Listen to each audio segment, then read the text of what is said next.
بسم الله الرحمن الرحیم. د پرون په ما پسې یو پروپاګاندا شروع ده د تیلو په حواله سره د پېټرول پمپ چې په MNS په پمپ کې تیل په ګران نرخ خرڅېږي. زه لاول د ټول لاول دا وایم چې په منګور کې زما یو پمپ هم نشته.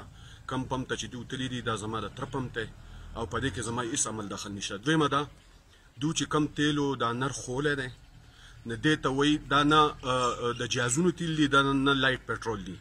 دې ته هاي اوکټین وایي. دا په ټول پاکستان کې په دې ریټ میلاویږي. دا د میلمنو دپاره دوی راغوښتي وو بلکې کمپنۍ والا ورله په زور ورکوي دا تیل دا ډېر قیمتي تیل دي. نو دا د میلمانه چې کوم د پنجاب نه دغه زیون نه راځي دا یې د هغو دپاره راغوښتي وو ځکه هغه بیا بار بار تپوس کوي د دغه تیلو.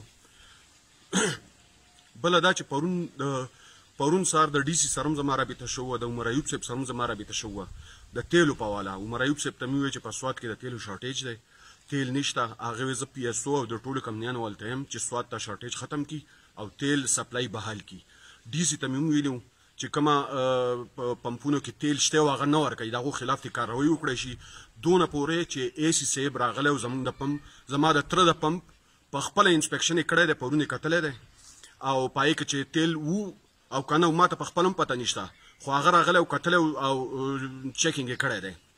زه بل دا وایم چې کوم سوشل میډیا والا چې دا ویډیو شیر کړې ده نو انشاءالله زه ټولو ته یم ټول سوشل میډیا والا ته چې د دې خلاف به زه عدالت ته ځم په FIA کې پې راپورټ هم کوم دلته پې هم راپورټ کوم.